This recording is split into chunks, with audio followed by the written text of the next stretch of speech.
नमस्कार दोस्तों, मरुवाणी राजस्थान में स्वागत है।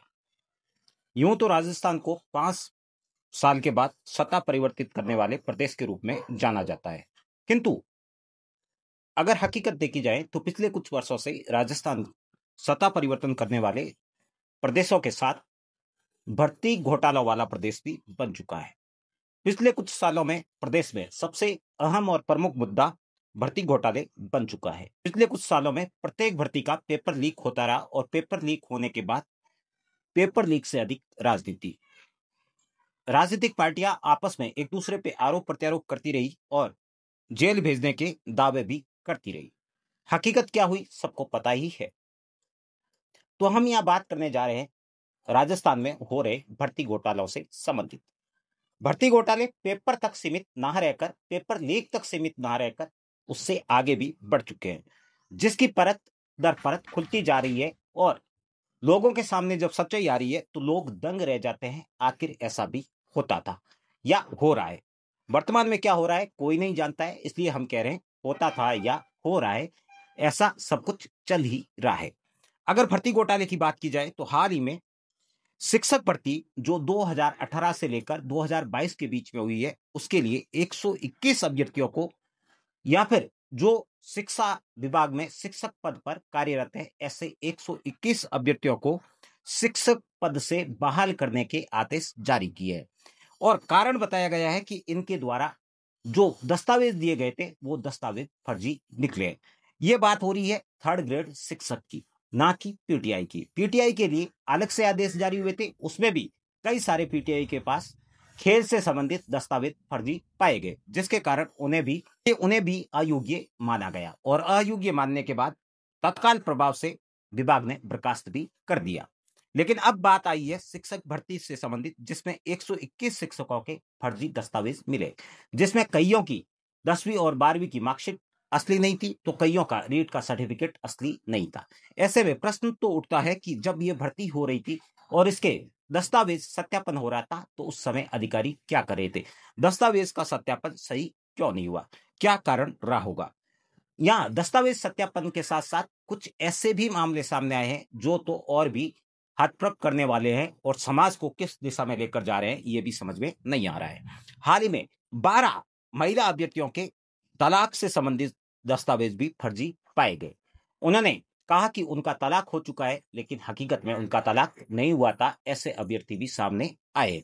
तो वो कौन कौन सी भर्ती है जो संदेह के घेरे में सर्वाधिक आई है? हालांकि ऐसी तो हर भर्ती के बाद घटना सामने आई है जहां पर पेपर लीक का मुद्दा हुआ है और अभ्यर्थियों ने धरने प्रदर्शन किए हैं। लेकिन बड़े मामले जो सामने आए उन मामलों को आपके सामने एक बार प्रकट करते हैं। बड़े मामले का तात्पर्य ये हुआ जहां पर सर्वाधिक एफआईआर हुई या फिर सर्वाधिक गिरफ्तारियां हुई है। उनमें देखा जाए तो 2024-25 में 123 सरकारी शिक्षकों पर फेक डॉक्यूमेंट और डमी कैंडिडेट के साथ पेपर लीक के लिए अब तक एफआईआर हो चुकी है और कई अभ्यर्थियों को बर्खास्त भी किया जा चुका है।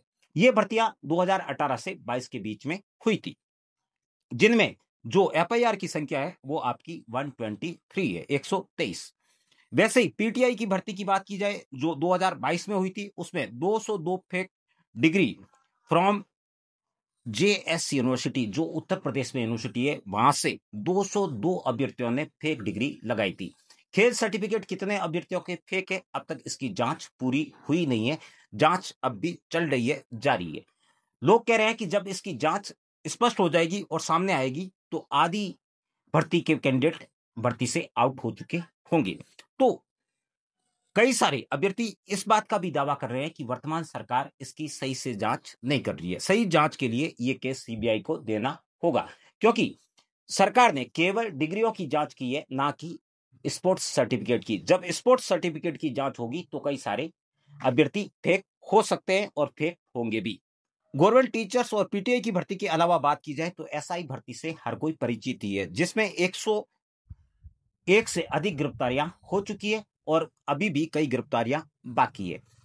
एसआई भर्ती एक बार पुनः चर्चा में तब आ गई जब पूर्व मुख्यमंत्री अशोक गहलोत के पीएसओ की गिरफ्तारी हुई है। उन्होंने अपने बेटे के लिए पेपर खरीदा था।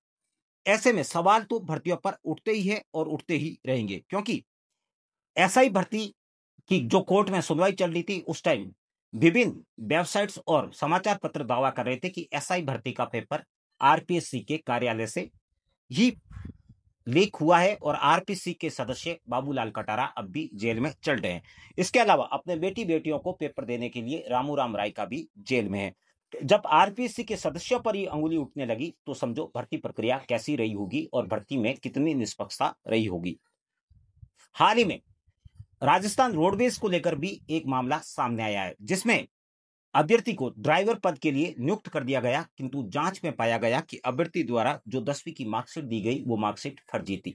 वहां भी सवाल तो खड़े होते हैं, 10वीं जैसी मार्कशीट वर्तमान में अगर फर्जी दी जा रही है, जिसकी सारी जानकारी वेबसाइट पर उपलब्ध है, इसके बावजूद भी जांच एजेंसी द्वारा जो डॉक्यूमेंट जांच करती है भर्ती के पश्चात, उस जांच एजेंसी द्वारा डॉक्यूमेंट की सही से जांच क्यों नहीं की गई। ये सवाल उठते रहेंगे, लेकिन इसका समाधान होना संभव सा प्रतीत नहीं होता है। क्यों? आप हनुमान बेनीवाल को एक बार सुन लीजिए। तो जी कोई पूरी दूध की धुली नहीं है, लेकिन जिस तरह अशोक गहलोत के पीएसओ की गिरफ्तारी और उसके बेटे की गिरफ्तारी की बात आई तो निश्चित रूप से हमने पहले ही कहा था कि इसकी जड़ें बहुत गहरी है। पेपर लीक की घटनाओं में बहुत से लोग इन्वॉल्व है।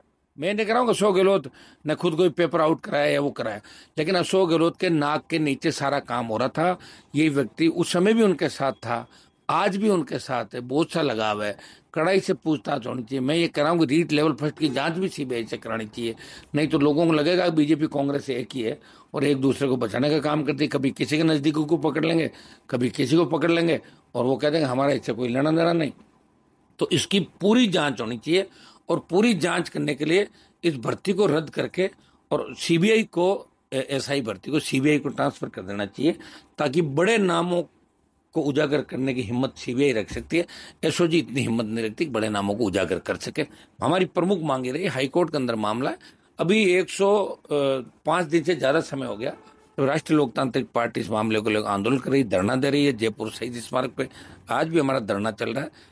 1.5 लाख से ज्यादा लोगों की रैली करी हमने, जेल भरो आंदोलन चलाया, गवर्नर से मिले, लोकसभा के अंदर प्रमुखता से मामला उठाया।